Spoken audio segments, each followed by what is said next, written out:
एक बार की बात है, जंगल में एक शेर और शेरनी का जोड़ा रहा करता था। वह शेर जंगल का राजा था। सभी जानवरों की वह अच्छे से देखरेख करता था। सभी जानवर उससे बहुत प्रसन्न थे। राजा शेर का एक सौतेला भाई भी था। उसका रंग थोड़ा काला था। वह अच्छा शेर नहीं था। वो जंगल का राजा बनना चाहता था, लेकिन उसे लगता था कि उसका रंग साफ न होने के कारण उसे राजा नहीं बनाया गया। जंगल का राजा शेर उस पर बहुत विश्वास करता था। कोई भी फैसला लेने से पहले उससे पूछता था। एक दिन शेरनी ने एक सफेद शेर के बच्चे को जन्म दिया। शेर और शेरनी दोनों बहुत खुश थे। उन्हें लगता था जैसे उनका परिवार अब पूरा हो चुका है। शेर अपने परिवार का बहुत अच्छे से ख्याल रखता था। एक दिन काला शेर जंगल के राजा को धोखे से कहीं और ले गया और मौका देखकर उन्हें मार गिराया।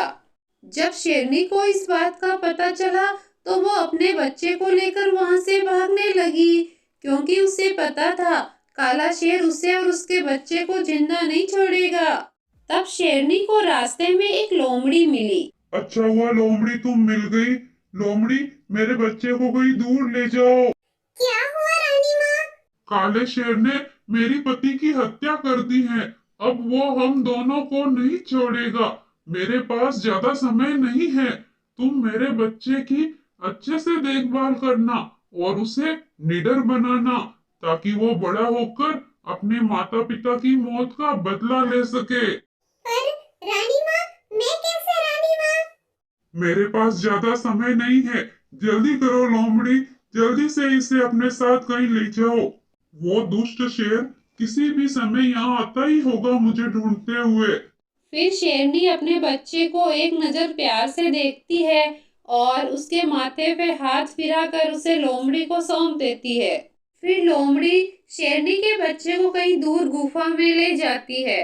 शेरनी जब अपनी जान बचाकर जंगल में भाग रही थी, तभी उसके सामने वह दुष्ट शेर आ जाता है।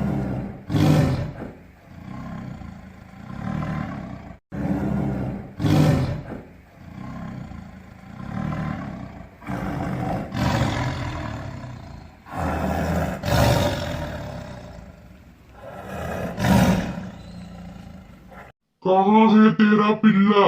मैं उसे नहीं छोड़ूंगा। अब मैं जंगल का राजा हूँ। तुमने धोखे से मेरे पति को मार दिया।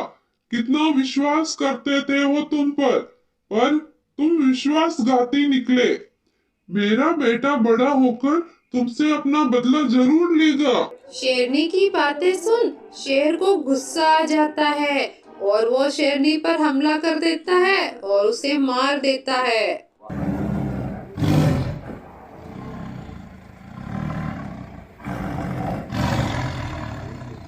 फिर ये दुष्ट शेर जंगल में जानवरों की एक सभा रखता है। अब मैं तुम्हारा नया राजा हूँ, इस जंगल का राजा। मुझे वह सफेद शेर चाहिए। किसने छुपाया है? बताओ मुझे। लोमड़ी भी वहां आती है और उस शेर की बातें सुन लोमड़ी घबरा जाती है, लेकिन फिर भी लोमड़ी सफेद शेर की अच्छे से देखभाल करती है और वह शेर लोमड़ी को ही अपनी माँ समझता है। और ऐसे ही कुछ दिन गुजर जाते हैं और फिर एक दिन सफेद शेर बहुत बड़ा और ताकतवर शेर बन जाता है। लोमड़ी शेर को हमेशा गुफा में ही रहने के लिए कहती।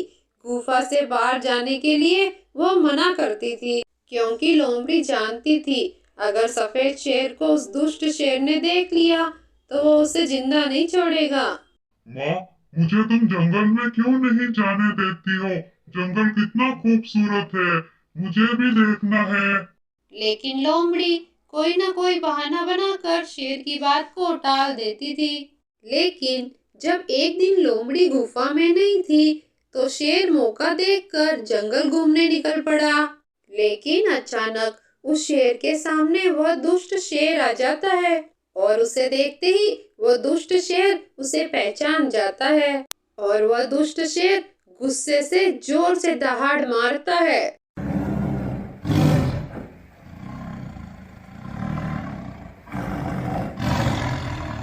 इतने दिन कहाँ छुपा बैठा था तू? तुझे मारने के लिए मैं कब से तड़प रहा हूँ। जैसे मैंने तेरे माँ बाप को मारा था वैसे तुझे भी मार डालूंगा। फिर इस जंगल पर मैं अकेला ही राज करूंगा। और ऐसे ही सारी बातें दुष्ट शेर सफेद शेर को बता देता है। दुष्ट शेर की सारी बातें सुन सफेद शेर को बड़ा गुस्सा आता है।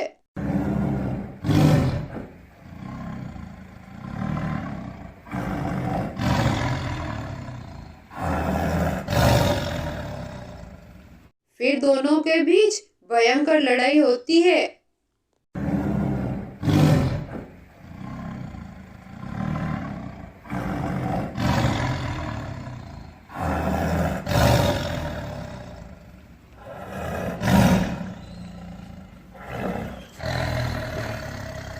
और इस तरह सफेद शेर दुष्ट शेर को मार देता है। प्लीज कहानी को लाइक, शेयर और सब्सक्राइब जरूर करें।